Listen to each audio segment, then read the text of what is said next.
नेता प्रतिपक्ष जयराम ठाकुर ने संयुक्त पत्रकार वार्ता कर कहा कि कांग्रेस सरकार झूठ के सहारे चल रही है। प्रदेश में खनन, स्क्रैप, जंगल माफिया सक्रिय है। भ्रष्टाचार, नशे के प्रचलन, जिसमें 2 महीने में 10 से ज्यादा ओवरडोज से मौतें हो गई हैं, उसके खिलाफ ये प्रदर्शन होगा। सरकार ने अर्थव्यवस्था को तहस नहस कर दिया है। वृद्धा पेंशन 6 महीने से नहीं आ रही है। जयराम ने कहा कि विधानसभा के अंदर आवाज बुलंद करने के बाद अब 27 मार्च को विधानसभा के बाहर बीजेपी जनता की आवाज बुलंद करेगी, जिसमें प्रदेश भर से कार्यकर्ता जुटेंगे। स्पष्ट शब्दों में अपनी बात कह दी है और ऐलान कर दिया है कि 27 तारीख को यानी कि 27 मार्च को पूरे हिमाचल प्रदेश से सरकार के खिलाफ जो भी मुद्दे हैं, जिन मुद्दों का जिक्र किया है, उन मुद्दों पर अपनी बात रखते हुए भारतीय जनता पार्टी के प्रदेश नेतृत्व ने तय किया कि एक प्रदर्शन, प्रभावी प्रदर्शन यहाँ करेंगे। मित्रों, इस बात को आप लोगों ने देखा होगा कि किसी भी सरकार के लिए 2 वर्ष का कार्यकाल किसी काम को शुरू करने के लिए पर्याप्त होता है। अब 2 साल बीतने के बाद तीसरा बजट सत्र चला हुआ है और अभी तक सरकार जो भी चल रही है वो झूठे वादे, झूठी बातें करते हुए चल रही है।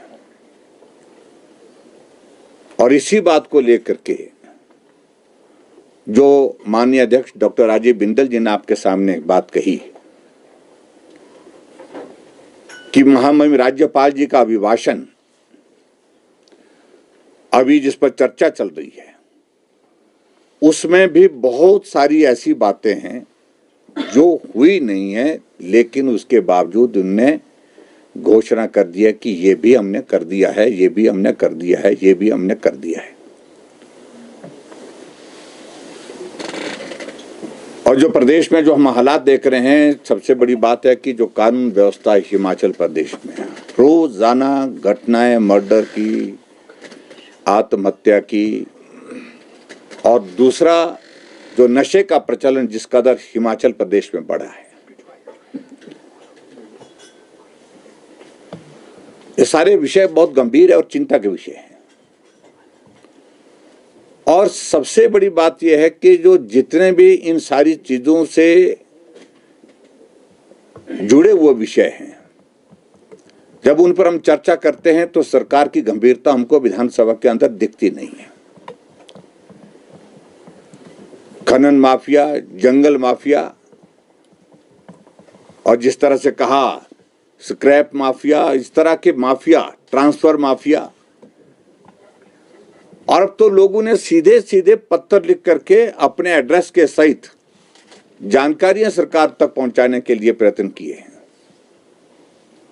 लेकिन उसके बावजूद भी सरकार को कोई जो है वो उस बात को लेकर के कोई चिंता नहीं है। ऐसे महत्वपूर्ण विषयों पर जब हम विधानसभा के अंदर बात कह रहे हैं, सरकार हल्के में ले रही है। ऐसे महत्वपूर्ण विषयों पर जो जनहित से जुड़े हुए मुद्दे हैं, उस मुद्दों को लेकर के अब जब जनता के बीच में हम बात करने की कोशिश कर रहे हैं, तो भी सरकार उस बात को लेकर के गंभीरता से नहीं लेती है। और ऐसी सूरत में एक लोकतांत्रिक व्यवस्था के अनुरूप भारतीय जनता पार्टी के प्रदेश नेतृत्व ने तय किया कि हम एक प्रभावी प्रदर्शन हिमाचल प्रदेश की विधानसभा के सत्र के दौरान शिमला में करेंगे और उसके लिए तारीख 27 मार्च की तय की है। और शिमला में इस प्रदर्शन में पूरे प्रदेश भर से हजारों की संख्या में लोग आएंगे और उसमें प्रमुख रूप से जो मुद्दे हमारे यही रहेंगे, भ्रष्टाचार प्रमुख रूप से, और उसके साथ जो यहाँ पर नशा का प्रचलन जिस प्रकार से हिमाचल प्रदेश में चल रहा है। हम इस बात को देख रहे थे कि 2 महीने में 10 से ज़्यादा ओवरडोज के केसेस के कारण जो है वो डेथ हुई नौजवानों की। और इसके अलावा और जो मसले हैं, जो खनन माफिया है, चाहे वो ट्रांसफर माफिया है, इन सारे मुद्दों को लेकर के बात करेंगे। पूरे हिमाचल प्रदेश में जो अर्थव्यवस्था को तहस नहस कर दिया वर्तमान सरकार ने, आज कर्मचारियों को सैलरी समय पर नहीं मिल रही है, पेंशनर्स को पेंशन नहीं मिल पा रही है, यहाँ तक कि सामाजिक सुरक्षा पेंशन भी आज कई महीनों से मिल नहीं पा रही है। जब हमने विधानसभा के अंदर मामला उठाया तो आज कहा गया है कि अब डाल दी गई है। अभी मालूम करना पड़ेगा डाली कि नहीं डाली है, 6 महीने से तो नहीं डाली थी। और उसी तरह से हालात यहाँ तक पहुंचे जब विधानसभा में हमको आज ये मामला उठाना पड़ा। तो विधायक क्षेत्र विकास निधि अब क्षेत्र के विकास के लिए, उस क्षेत्र के विकास के लिए जहां से वो विधायक चुन करके आता है उनको दी जाती है, और यहां से आपने किस्त के रूप में जारी कर दिया है कि इतना किस्त हमने जारी कर दी। हम अपने अपने विधानसभा क्षेत्र में विकास कार्यों की स्वीकृतियां प्रदान करने के बाद चिट्ठी लिख रहे हैं डिप्टी कमिश्नर को। डिप्टी कमिश्नर आगे चिट्ठियां भेज रहे हैं कि स्वीकृत कर दिया जाता है, लेकिन प्रधान कहता है उस चिट्ठी को लेकर के मैं इस चिट्ठी का करूंगा क्या, क्योंकि पैसा तो आया नहीं है।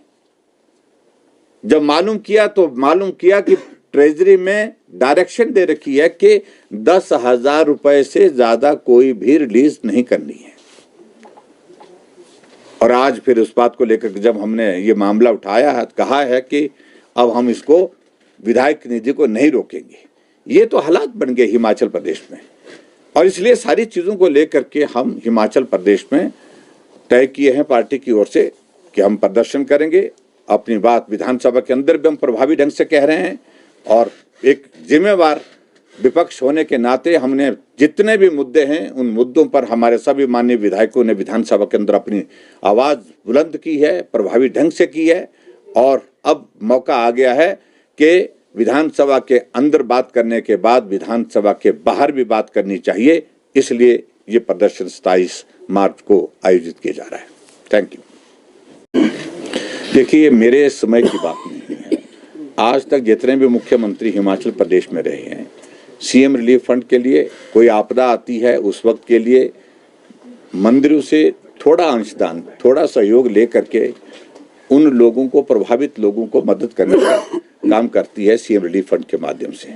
और उसमें मुझे लगता है कि कोई इन्होंने भी किया तो हमें भी कोई आपत्ति नहीं थी उस बात पर। लेकिन आपत्ति तो उस बात पर है कि सीधी सरकार की योजनाओं को चलाने के लिए पैसा केंद्र से जो मिल रहा है वो तो मिल रहा है, लेकिन अब यहाँ प्रदेश सरकार के पास पैसा नहीं है। और प्रदेश सरकार के ये मंदिर जितने भी हमारे जो हिमाचल प्रदेश में है, ट्रस्ट है, उन सभी मंदिरों से पैसा लेकर के उन योजना को चलाना चाह रहे हैं। मैं समझता हूँ कि वो गलत है, और हमने कभी भी जो पैसा लिया मंदिर से, उस मंदिर के पैसे से हमने कोई सरकार की योजना नहीं चलाई।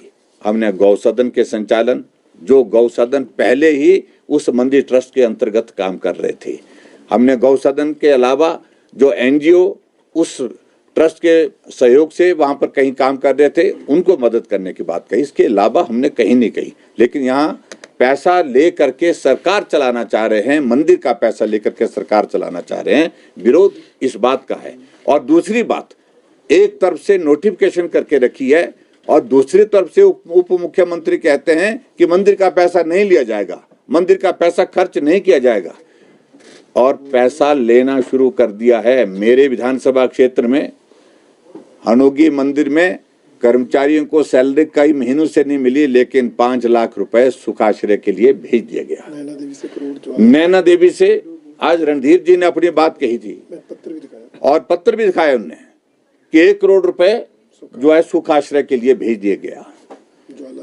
ज्वाला जी से पैसा भेजा गया। और ये हम तो मामूली सा छोटा सा अंश लेकर के ही जो मदद गौसदन के लिए कर रहे थे वो कर रहे थे, या सीएम रिलीफ फंड के लिए कर रहे थे। इनकी नजर पूरे के पूरे पैसे पर है जो चढ़ावा सनातनियों का श्रद्धा के साथ वहां पर जमा है मंदिर में, ट्रस्ट में। 500 करोड़ के लगभग वो पैसा है। उस पैसे को सारा का सारा गवर्नमेंट ट्रेजरी में जमा करना चाहते हैं, और कर्मचारियों की सैलरी अपनी सरकार को चलाना चाह रहे हैं, पेंशन देना चाह रहे हैं, और इस तरह से ये हालात के लिए हमने विरोध किया है।